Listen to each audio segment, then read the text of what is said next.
പത്തനംതിട്ടയിലേക്ക് പോവുകയാണ്. നമ്മുടെ പ്രേക്ഷകർക്കുള്ള സമ്മാനവും അതുപോലെ അവർക്കുള്ള ഓണാശംസയുമായി നമ്മുടെ വാർത്താ സംഘം വരുന്നു. ശ്രീജിത്ത് ശ്രീകുമാരൻ ഒരു വീട്ടിലേക്ക് കയറുന്നു. ഏത് വീടാണെന്ന് പ്രേക്ഷകർ കണ്ടോളൂ.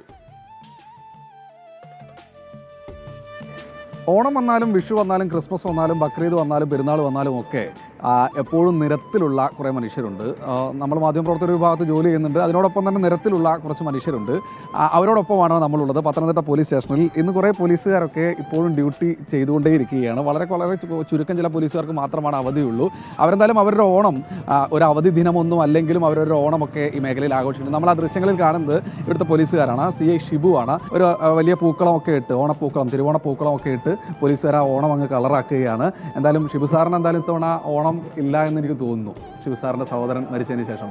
പക്ഷേ ആളുകളുടെ ഓണം കളറാക്കാൻ ഡ്യൂട്ടിയിലാണ്. അതെ, ഡ്യൂട്ടിയിലാണ്. നമ്മുടെ പോലീസ് ഉദ്യോഗസ്ഥരെ SIമാരും പോലീസ് പാർട്ടി മുഴുവൻ റോഡിലാണ്. ഇന്നലെ മുതൽ നമുക്ക് പൂരാടം മുതൽ ഓണത്തിൻ്റെ തിരക്കായിരുന്നു. പ്രത്യേകിച്ച് നമുക്ക് ഇപ്പോൾ ഇന്നൊരു സന്തോഷമുണ്ട്. നമുക്ക് 15 വയസ്സുള്ളൊരു കുട്ടി ഇന്നലെ റിപ്പോർട്ട് ചെയ്തിരുന്ന എല്ലാ മാധ്യമങ്ങളും. ആ കുട്ടിയെ നമുക്ക് രാവിലെ ട്രേസ് ചെയ്തിട്ടുണ്ട്. ഇന്നലെ രാത്രി മുഴുവൻ നമ്മുടെ പോലീസ് പാർട്ടി ഓണം ഉത്രാടം ആലോചിച്ചില്ല, പാഞ്ഞു കണ്ടെത്താനായിട്ട് രക്ഷകർത്താക്കളും ബന്ധുക്കളും അവരുടെ ബന്ധപ്പെട്ട പള്ളി ഇടവകയിലെ ആൾക്കാരും നമ്മളെല്ലാവരും ഒരുമിച്ചായിരുന്നു. ഇന്ന് രാവിലെ ആ കുട്ടിയെ കിട്ടിയത് ഞാൻ പറഞ്ഞു ഉത്രാടപ്പാച്ചിൽ അങ്ങനെ നടത്തി. അതെ, അതിൻ്റെ രീതിയിലായിരുന്നു.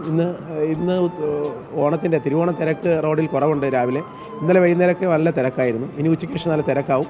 നമ്മുടെ എല്ലാ ആൾക്കാരും പിന്നെ ഇപ്പോൾ നമ്മുടെ മേലുദ്യോഗസ്ഥർ നമുക്ക് എല്ലാവർക്കും വീട്ടിൽ പോയി ഓണാഘോഷിക്കുന്ന തരത്തിലാണ് ഡ്യൂട്ടി അറേഞ്ച് ചെയ്യാനായിട്ട് നിർദ്ദേശം നൽകിയിട്ടുള്ളത്. അതെ, എല്ലാവർക്കും ഓണാഘോഷിക്കത്തക്ക തരത്തിലാണ് ഡ്യൂട്ടി അറേഞ്ച് ചെയ്തിട്ടുള്ളത്. അപ്പോൾ എല്ലാ പോലീസ് ഉദ്യോഗസ്ഥർക്കും വീട്ടിൽ ഓണം ആഘോഷിക്കാനും കഴിയും. ഒപ്പം നാട്ടുകാരുടെ സുരക്ഷ ഉറപ്പുവരുത്താനായിട്ട് ഓണം നല്ലത്. ഓണം എങ്ങനെയുണ്ട്? ഓണം നല്ലത്. ഓണത്തിൻ്റെ പൂക്കളൊക്കെ ഇട്ടു. പുറത്ത് പ്രത്യേകിച്ച് കുഴപ്പമൊന്നുമില്ലല്ലോ അല്ലേ? എല്ലാം ഒരു കുഴപ്പമില്ല. നമ്മളെല്ലാം സാറ് ഞങ്ങൾക്കെല്ലാം നിർദ്ദേശം എല്ലാ സൗകര്യങ്ങളും ചെയ്തു തന്നെ. ഞങ്ങളെല്ലാം നല്ല രീതിയിൽ ഡ്യൂട്ടി ചെയ്തിരുന്നു. ഒരു പാട്ട് പറയട്ടെ? തീർച്ചയായും പാട്ട് പാടണം. ഓണത്തുമ്പികൾ പാടും പുഴയോരം ഓടക്കുഴലൂതും കാറ്റിൻ കളിമേളം ഓർമ്മകൾ പൊന്നൂഞ്ഞാലാടും താഴ്വാരം ഓമനിക്കാൻ എൻ്റെ മനസ്സൊരു കൗമാരം ഓണത്തുമ്പികൾ പാടും ഉടയോരം. ഗായകനാണ്, ഒന്നും പറയാനില്ല രാജേഷ് സാറ്. എങ്ങനെയുണ്ട് പൊതുവിൽ ഓണത്തിൻ്റെ ആഘോഷങ്ങളൊക്കെ എങ്ങനെയുണ്ട്? വീട്ടിലെ ആഘോഷമൊക്കെ എങ്ങനെയുണ്ട്? ഞങ്ങൾ ഡ്യൂട്ടി ഉണ്ടെങ്കിൽ തന്നെ ഞാൻ രാവിലെ പോകട്ടെ, വീട്ടിലെ കാര്യങ്ങൾ അറേഞ്ച് ചെയ്തിട്ട് വന്നതിനും വൈകുന്നേരം പോകും. ഉച്ചയ്ക്ക് ഭക്ഷണം കഴിക്കും. സന്തോഷത്തിൻ്റെ ഒരു ദിനം തന്നെയാണ്. നമുക്കൊരു ചെറിയൊരു ഗിഫ്റ്റ് ഈ പാട്ടുകാരനും അതുപോലെ തന്നെ CIക്കും കൊടുക്കാം. നമ്മുടെ ക്യൂമിക്സിൻ്റെതാണ്, ഈ ക്യൂ സ്പൈസസിൻ്റെതാണ് ഈ ഗിഫ്റ്റ്. നമ്മുടെ CI സാറ് തന്നെ അത് എല്ലാ പോലീസുകാരും ഒന്ന് വന്നു കഴിഞ്ഞാൽ നന്നായിരുന്നു. ഒരു ഇവിടുത്തെ ഒരു സ്പൈസസ് ആണ്, എല്ലാവർക്കും കൂടി ചേർന്ന് ഇവിടുത്തെ പോലീസുകാർക്ക് നമ്മൾ നൽകുകയാണ്.